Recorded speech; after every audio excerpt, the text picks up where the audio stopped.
Every trucker loves a good lot lizard. Don't matter if he goes to church every Sunday and is pissing holy water. But God sure didn't make them all equal.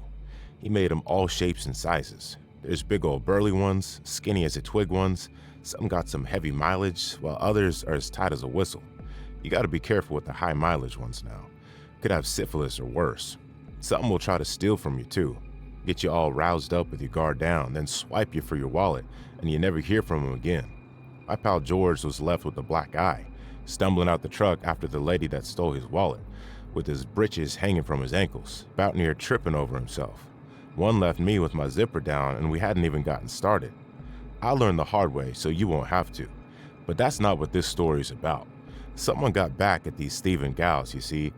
People were guessing some trucker got tired of the swindling and picked him off at one of the rest stops I was overnighting. I'm talking murder, old son. In just one night, 4 women were murdered. Here's the thing, God, I was going nuts, but I didn't think it was a trucker from the very beginning. I never dug too deep into the coroner's reports, but I saw a couple of them poor gals before they were taken to the morgue. No man could have done that, let me tell you. Tooth marks like a shark took a bite out of them, wide as a grown man's torso.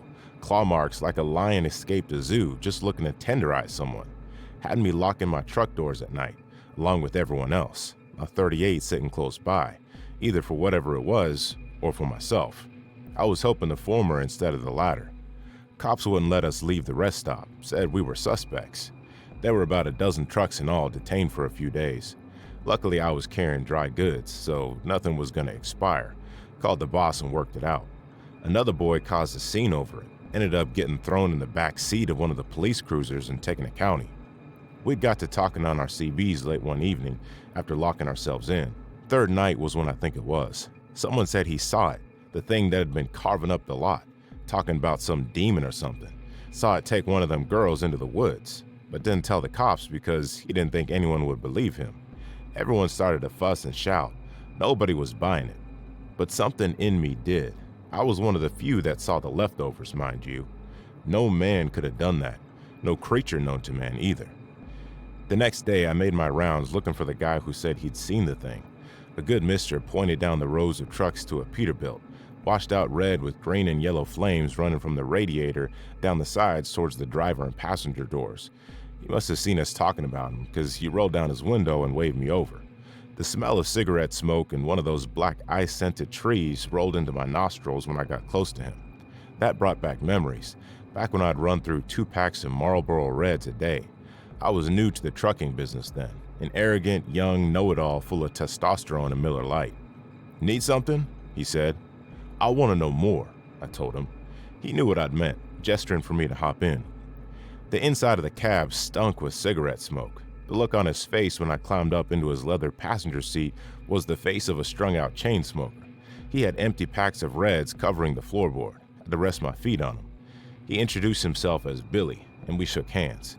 His hands were the working type, swollen around the knuckles, scarred and scratched all over. There were photos hanging from a string across the ceiling of the cab, right above the dash. He pulled one off a clothespin and handed it to me. He reached for another cigarette as I examined the photograph. I couldn't tell if what I was looking at was real, or if he was pulling my leg. My hand started shaking like a tumble dryer. He took the photograph back and gave it a hard look, letting out a billow of smoke from his breath. There was a pause. I've been following it for at least 700 miles, he told me. I didn't understand, but then he gave me the rundown. I'll give you the short version. Some crazy cult down in the Black Hills of South Dakota was messing with dark magic, attempting to make contact with some ancient demon, Azazel, or something like that. Make a deal with it. For what? That he didn't tell me. They ended up opening a portal, or a bridge, some way for the damn thing to cross over, and it did, massacring them all. And now it was leaving a snail trail of blood and guts through the American heartland. Mind you, again, I gave you the short version of what he told me. He was on cigarette number 6 by the end of it. I could imagine his lungs were as black as the backside of the moon, just one of the many reasons why I quit. The overhead light came on when he opened the driver's side door and hopped out. I took it I was to follow him. When I got over to his side of the truck, he asked me to keep lookout in case anyone was being nosy. I nodded and we walked to the back of his trailer to the locked double doors. The thing must have been well locked down because he was hissing and moaning getting them doors open. When they finally gave, he slowly swung one of them clear and told me to hop in. giving a few looks around both sides of the truck for good measure of caution, then climbing up right behind me. The doors were nearly shut, so it was darker than one of those black coffees my father used to keep by his recliner every morning.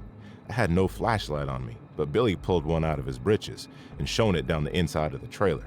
The white glow of the beam wasn't big enough to show everything, so Billy adjusted it. As the dust started to settle, I could see it all. On the walls were racks holding an assortment of daggers, knives, hatchets, some paracord, and much more. There was something sitting in the middle of it all that I didn't recognize at first. Looked like something out of a vampire hunter catalog, so I made my way to the back to get a closer look. "The star of the show," he said when I got up close to it, a rough-looking hunk of wood and steel that could probably take down an elephant or one 3 times the size. It reminded me of when I was a kid in history class, learning about the Roman Empire. I wasn't much for school, but I sure did pay attention when we were talking about wars and weapons. The Romans had this device that could launch projectiles into their enemies called a ballista. It's like a catapult, but more accurate and kind of shaped like a crossbow, which is exactly what this thing sitting in Billy's trailer looked like. I passed my hand along the giant spear sitting in the action of the mechanism. I got nervous and said, "How does a trucker like you turn into Buffy the Vampire Slayer?" Making it somewhat a joke to ease my nerves. The look in his eyes caught fire, and he grabbed me by my shirt collar. I'll never forget what he said to me. "This ain't no joke, and I'm not a trucker." I told him I was impressed and wished him good luck, trying to shift the conversation. It was a lot to take in, and I can't say I was totally convinced. On my way out of the trailer, I stumbled upon an old leather-bound book on a table to my right. The leather was worn like it had seen several centuries, the face of it washed out and stained red, probably blood. The title read Grimorium Verum. I held it in my hands, ready to turn to the first page. Then Billy took my wrist and eagerly suggested I put it down. I saw this blackness in his eyes, threw me off.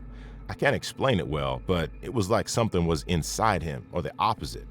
I put the book down and he walked me out. We didn't talk for much longer, but there wasn't much more to say. I was still digesting it all.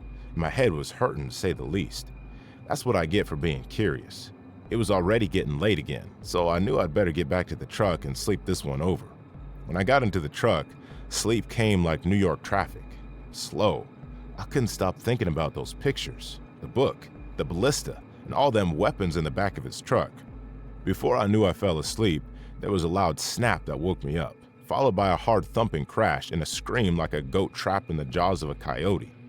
I rolled my window down and tilted my head around toward the noise. It came from Billy's direction. I knew that for sure. Truckers were a hollering and a hooting, cursing whoever or whatever it was that woke them up this late. But I knew. I was in so much of a hurry to get out the cab, I nearly busted my tail climbing down. Others were doing the same. Don't matter how much danger there was, people are curious to a fault. I learned that from my father. He said it's why we got storm chasers, skydivers, the Marines. We're like one of them flies buzzing towards one of those electric lamps, he told me. It looked like the entire lot was wondering what was going on. Droves were walking along the open part of the rest stop parking lot. Some of the guys closer to the rattle were circling something, including some police officers. It must have been bad because one of the bigger guys ran over to the closest rig and started emptying his insides on the pavement, hollering, "Son of a gun is drinking it! Drinking it!" I shouldered and pressed through the circle, and there it was. That thing, jetting blood all over the place from that spear plowing through its head, resembling a smashed pumpkin. Its jaw was still intact, but it was hanging as if dislocated, and Billy was on top of it. He was sucking from its neck like a vampire, like he'd been starving for water in the middle of the desert. Watching his throat convulse up and down as he was swallowing was what got me. He wasn't even taking a pause for air. I almost puked myself. Then Billy started screaming mad, and oh boy was he looking at me with those black eyes. "Come on, drink it with me. You'll live forever. It was part of the deal. Drink it with me. Couldn't kill me. Now look at it. Drink it with me." Billy wasn't no trucker. I don't think he was no monster hunter either.